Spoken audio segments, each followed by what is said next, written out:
अगर आपको हमारी वीडियो पसंद आए तो उसे लाइक, शेयर और सब्सक्राइब जरूर करें। नमस्कार दोस्तों, मैं श्याम वशिष्ठ और आप देख रहे हैं पीआर खोज। बाल वैज्ञानिकों के प्रोजेक्ट पर ओरिएंटेशन कार्यक्रम। चयनित 16 बाल वैज्ञानिकों एवं उनके गाइड टीचर ने लिया भाग। भारत सरकार के सहयोग से डाइट मालब नू में आयोजित हुआ कार्यक्रम। जन विज्ञान केंद्र रोहतक में राज्य स्तर पर चयनित बाल वैज्ञानिकों के प्रोजेक्ट पर एक ओरिएंटेशन कार्यक्रम का आयोजन किया गया, जिसमें चयनित 16 बाल वैज्ञानिकों एवं उनके गाइड टीचर ने भाग लिया। याद रहे, 20-21 दिसंबर 2022 को राज्य स्तरीय बाल विज्ञान कांग्रेस का आयोजन हरियाणा विज्ञान मंच द्वारा एनसीएसटीसी विज्ञान एवं प्रौद्योगिकी मंत्रालय भारत सरकार के सहयोग से डाइट मालब नूह में आयोजित की गई थी, जिसमें बाल वैज्ञानिकों ने इस वर्ष के मुख्य विषय स्वास्थ्य और कल्याण के लिए पारितंत्र पर अपने प्रोजेक्ट के माध्यम से विषय से जुड़ी सामाजिक समस्याओं को पहचान कर उनके वैज्ञानिक समाधान दिए।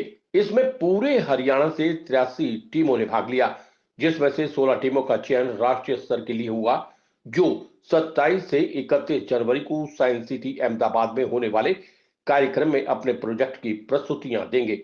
That usually happens between the age of 10 to 14 years.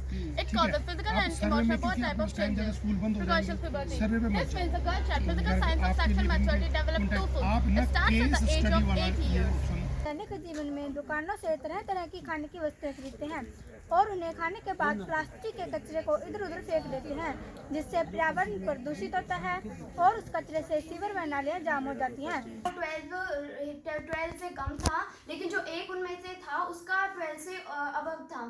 फिर हमने थर्ड जो टेस्ट उस दिन भी बच्चे एब्सेंट थे। फिर हमने 3 स्टूडेंट्स को ले जाकर गवर्नमेंट हॉस्पिटल में 27 दिसंबर को उनका टेस्ट कराया, तो तीनों का जो हीमोग्लोबिन परसेंटेज थी वो ऊपर थी। फिर 8 से 10 पैड यूज़ कर लेती है और अगर हम उसका पूरा एवरेज निकालें तो वो कुछ 1000-1500 पैड यूज़ कर लेती है। तो ये तो एक वुमेन की बात है। अगर हम पूरे इंडिया की बात करें, पूरी इंडिया की पॉपुलेशन की बात करें, तो वो हमारी जो इंडिया में फीमेल पॉपुलेशन है वो एक साल में न जाने कितने बिलियन प्लास्टिक वेस्ट जनरेट करती है सिर्फ इन ऐसे प्रोडक्ट्स यूज़ करके। था वो रिसाइकलिंग ऑफ पेपर और थर्माकोल था, जिसके अंडर हमने जो वेस्ट पेपर्स को दोबारा हमारे घर पे रिसाइकिल किया प्रोसेस, जिस प्रोसेस में हमने जो वेस्ट पेजेस थे उनको दोबारा कट करके ग्राइंड करके उनसे दोबारा वही पेजेस तैयार किए थे और उन पेजेस को यूज़ में लेके आया था, जिससे हमारा जो सारा प्रोजेक्ट था उसी के ऊपर बनाया हुआ था। और उसके साथ साथ हमने जो थर्माकोल की ग्लू तैयार की थी, एडेसिव ग्लू, जिससे हम जो सीलिंग्स वगैरह है उनको कवर कर सकते हैं और प्लास्टिक जैसी और वुड जैसी चीज़ें चिपका सकते हैं। प्रोजेक्ट और आपने अपने प्रोजेक्ट के माध्यम से क्या बनाया? सो सर, हमारा प्रोजेक्ट है uses of smart glasses for vision disable person. इसमें हम मतलब जो नेत्रहीन व्यक्ति होते हैं उनको ये पता चल जाता है एक ग्लास पहनने से कि कितने मीटर की दूरी पर है एक ऑब्स्टेकल, ताकि उनको पहले से अंदाज़ा हो जाए और वो उस ऑब्स्टेकल से टकराए ना।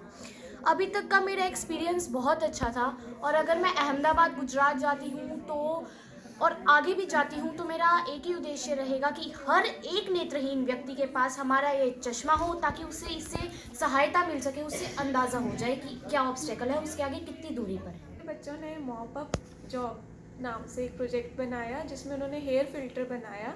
उन्होंने सर्वे किया, मैकेनिक शॉप्स पे गए, वहाँ पे देखा कि जो मोटर ऑयल है वो इधर उधर गिर रहा है और बारिश के पानी के साथ ट्रेन में जाता है। तो उन्होंने कहा कि मैम इससे तो जो पानी है वो एक्वेटिक लाइफ को हार्म करेगा क्योंकि इसमें ऑयल मिल गया है, तो क्या कुछ इसका सोल्यूशन कर सकते हैं? तो उन्होंने कहा कि हम हेयर फिल्टर बनाएंगे। तो हेयर फिल्टर में उन्होंने क्या किया, अपनी ग्रैंड मदर के बालों को इकट्ठा किया, 3 ग्राम के हेयर लिए और उससे उन्होंने ऑयल और वाटर का मिक्सचर लिया और उसमें डाला और उन्होंने देखा कि ऑयल तो हेयर में एब्जॉर्ब हो गया और साफ़ पानी बिल्कुल बाहर आ। सर, मेरा प्रोजेक्ट है सबसे पहले तो sustainable menstruation to avoid plastic waste. इस पर मैंने प्रोजेक्ट बनाया ये सोच के कि क्योंकि जो मेंस्ट्रुएशन है उस टाइम पे पीरियड्स टाइम पर बहुत सारा प्लास्टिक वेस्ट बनता है सैनिटरी नैपकिन की वजह से, जो महिलाएं सेल्फ प्रोड्यूस करती रहती है, जिससे बहुत ज़्यादा एनवायरनमेंट का नुकसान होता है। तो मैं इस प्रोजेक्ट पर हमने काम करा है ताकि हम अपने एनवायरमेंटल कंसर्न को देख सकें और ये जो मेंस्ट्रुएशन टाइम पे पीरियड्स टाइम पे जो पैड यूज़ किए जाते हैं उससे उनकी हेल्थ पर भी बहुत ख़राब इम्पैक्ट पड़ता है। उसके लिए भी हम लोग को अवेयर करना चाहते हैं, इसलिए हम नेशनल पे जाकर लोगों को बताएंगे कि कैसे वो इससे अपने एनवायरनमेंट को प्रदूषित कर रहे हैं। मेरे प्रोजेक्ट में मेरा बहुत अच्छा अनुभव रहा और मैं आगे जाके यानी गुजरात नेशनल लेवल पे जाके हम अपना हरियाणवी कल्चर आगे दिखाएंगे। और मैं अपने प्रोजेक्ट के माध्यम से दिखाना चाहूँगी कि हमारे हरियाणा के खान पान का हमारे हरियाणा के खिलाड़ियों पर क्या प्रभाव पड़ता है और उनको कैसा भोजन दिया जाता है। मेरा यहाँ तक का भी अनुभव बहुत अच्छा रहा और मैं चाहूँगी मेरा आगे का भी अनुभव बहुत अच्छा हो, इसके लिए मेरी पूरी तैयारी है। मेरा प्रोजेक्ट है अर्ली प्यूबर्टी इन गर्ल चाइल्ड, जिसमें आजकल एक बहुत कॉमन हो चुका है कि गर्ल्स को छोटी एज में पीरियड स्टार्ट हो जाता है, जिसके कारण बहुत सारी प्रॉब्लम्स का सामना करना पड़ता है। इसलिए नेशनल पे मैं संदेश देना चाहूँगी कि इस प्रॉब्लम को कैसे हम इस प्रॉब्लम से बाहर आ सकते हैं और ये प्रॉब्लम हमारे लिए कितनी खतरनाक है और क्यों खतरनाक है। सर ये बहुत अलग टाइप का एक्सपीरियंस था, बहुत कुछ सीखने को मिला। बच्चों के साथ साथ हम भी सीख रहे थे। गांव में हम गए थे, एकेडमी का हमने दौरा किया, गांव में पेरेंट्स से मिले प्लेयर्स के, और यहाँ आकर हमें और भी अच्छा लगा क्योंकि बहुत सारे प्रोजेक्ट्स हमें देखने को मिले। नई नई बच्चों ने खोज की है कि किसी भी समस्या का समाधान कैसे कर सकते हैं। सर हमारा project nutritional deficiency in the community and means to overcome. Nutritional deficiency वो डिजीज़ होती हैं जो पोषक तत्वों के कमी के कारण होती हैं। तो डिजीज़ बहुत सारी होती हैं न्यूट्रिशनल। हमने उनमें से स्कर्वी एंड एनीमिया को लिया है। स्कर्वी से एंड एनीमिया, स्कर्वी जो एंड एनीमिया ये दो न्यूट्रिशनल डेफिशिएंसी हैं जैसा कि सब जानते हैं, लेकिन मेरा इसका मेन एम ये है कि इसके बारे में सबको पता हो। ज़्यादातर को नहीं पता होता है। मैंने अपने स्कूल में जब पता किया था तो हमारे स्कूल के बच्चों को इसके बारे में नहीं पता था। मेरा एम यही है कि इन डिजीज़ के बारे में सबको पता हो। डॉक्टर पवन, आज जो आपका प्रोग्राम था चयनित बच्चों के साथ, इस पर आपका क्या कहना है? जी सर नमस्कार। पहले तो आपके चैनल का PR खोज बहुत बहुत धन्यवाद, आपने मुझे समय दिया।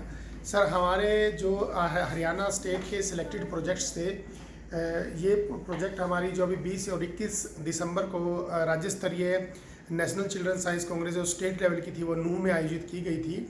और वहाँ से जो बेस्ट प्रोजेक्ट 16 थे, जिसमें से 8 जूनियर कैटेगरी में, 8 सीनियर कैटेगरी में और 8 सीनियर कैटेगरी में भी 2 फर्दर कैटेगरी थी। 4 रूरल के प्रोजेक्ट्स थे, 4 अर्बन के प्रोजेक्ट्स थे। ऐसे ही जूनियर कैटेगरी में था सर। उन बच्चों को एक ओरिएंटेशन देने के लिए, उनकी रिफाइन करने के लिए उनकी प्रोजेक्ट्स को, जहाँ जहाँ कोई अमेंडमेंट की ज़रूरत थी, हमने अपने राज्य भर से जो हमारे बाल वैज्ञानिक थे, हमारे जो स्टेट कोऑर्डिनेटर महोदय हैं श्री किशन वत्स जी, उनकी देखरेख में, और सतबीर नागल जी जो सेक्रेटरी हरियाणा विज्ञान मंच के, और जो इवेल्युएटर्स हैं हमारे एक्सपर्ट्स जिन्होंने बच्चों को इनपुट दिया, आज उनके प्रोजेक्ट को पूरी तरह सुना गया और जहाँ जहाँ कोई कमियां नज़र आई या जहाँ इम्प्रूवमेंट हो सकती है, अपने बच्चों को गाइडेंस हमने दी है सर। आपने जो प्रोजेक्ट बनवाया उसमें आपका कैसा एक्सपीरियंस रहा? मेरा एक्सपीरियंस बहुत अच्छा रहा क्योंकि ये जो था ना मिट्टी का परीक्षण, ये हमारे लिए एक नया ही कॉन्सेप्ट था। तो बच्चे भी इसमें खूब इन्वॉल्व हुए और ये एक टीम वर्क था हमारा। मतलब एक नहीं कि भाई हमें नेशनल के लिए लाना है या भाई बच्चे को स्टेट के लिए लाना है तो 1 या 2 बच्चों को ही ला सकते हैं। वैसे तो एक ही बच्चे को प्रेफर कर रहे हैं, पर जो हमारे बच्चे थे ना सारे साइंस के, नॉन मेडिकल के, हमारे 7 बच्चे हैं, 7 के 7 बच्चे उसमें इन्वॉल्व हो गए और वो गांव में गए, उन्होंने सर्वे किया, उन्होंने नई चीज़ सीखी। उन्होंने ये नहीं था कि भाई चलो एक बच्चा जा रहा है, पर बाकी बच्चे जो थे ना हमारे, वो इतने मतलब क्रिएटिव निकले और इतने उन्होंने मज़ेदार से सर्वे किया। और इस चीज़ के बारे में हमने कृषि विभाग सेक्टर 21 पंचकुला में भी गए थे, तो उनसे भी, विशेषज्ञों से भी बातचीत की हमने। और वहाँ के जो हमारे रोहतेज सर हैं, रामन, जो ब्लॉक के हमारे बरवाला ब्लॉक के ऑफिसर हैं एग्रीकल्चर के, वो भी हमारे गांव में आके विज़िट किया। उन्होंने हमें सलाह दी कि जीवामृत आप तैयार करें खाद, और इसके लिए हमने आगे इसमें यही स्टेप किया है कि जीवामृत खाद तैयार की है। और अब इसको भी हमने आज 31 को हमने इसको डाल देना है आज इरिगेशन के साथ। आपने जो ये प्रोजेक्ट्स को स्टेट पर भी जांचा था और आज ओरिएंटेशन के लिए भी आए हैं बाल वैज्ञानिक, तो आपने क्या अनुभव किया इनके प्रोजेक्ट से? सर मैं आज यहाँ पर आई और यहाँ पर 16 टीम्स जो आई हुई थी, बच्चे आए हुए थे, इन्होंने अपने प्रोजेक्ट्स दोबारा से हमें रिप्रेजेंट किए और उसमें इन्होंने जो समस्याएं बताई हैं समाज में, या जो पोल्यूशन संबंधी या समाज में लड़कियों से संबंधित समस्याएं, उनको इन्होंने बहुत अच्छे तरीके से उठाया और फिर उनके समाधान भी बताए। और इन प्रोजेक्ट्स में जो कमियां थी वो आज इस ओरिएंटेशन प्रोग्राम के जरिए उनको बताई गई और उनको ठीक करने के लिए उनको सजेशन दिए गए। इसके लिए मैं हमारे स्टेट कोऑर्डिनेटर, डिस्ट्रिक्ट कोऑर्डिनेटर जी की बहुत बहुत आभारी हूँ। हमारे साथ वर्षा झज्जर से है। वर्षा, आपने क्या प्रोजेक्ट बनाया और क्या इसके माध्यम से आपका समाज को किस समस्या को लिया है? सर मेरा जो प्रोजेक्ट है वो वाटर ट्रीटमेंट से रिलेटेड है, क्योंकि आजकल के टाइम में वाटर एक ऐसा सोर्स है जो जिससे कि बहुत सारी बीमारियां जो हैं वो फैल रही हैं। तो इसलिए मैंने अपना जो टाइटल है वो वाटर ट्रीटमेंट लिया है। और आज के टाइम पे हर घर में आरओ यूज़ होता है वाटर ट्रीटमेंट के लिए, लेकिन जो आरओ है उससे जितने भी इंपॉर्टेंट मिनरल्स एंड न्यूट्रिएंट्स हैं वे सारे रिमूव हो जाते हैं। एटमोस्ट 99% मिनरल्स जो हैं वो रिमूव हो जाते हैं। इसलिए हमने जो CSIR लेबोरेटरी है पुणे की, वहाँ से एक नई टेक्निक आई है जिसका नाम है स्वास्तिक टेक्निक, और उसके ऊपर हम भी रिसर्च कर रहे हैं और वहाँ के जो साइंटिस्ट हैं वे भी रिसर्च कर रहे हैं और अब भी रिसर्च वर्क चल रहा है। तो इस टेक्निक से हम वाटर ट्रीटमेंट को और अच्छे लेवल में कर सकते हैं। PR खोज के लिए रणबीर रोला के साथ शाम वशिष्ठ।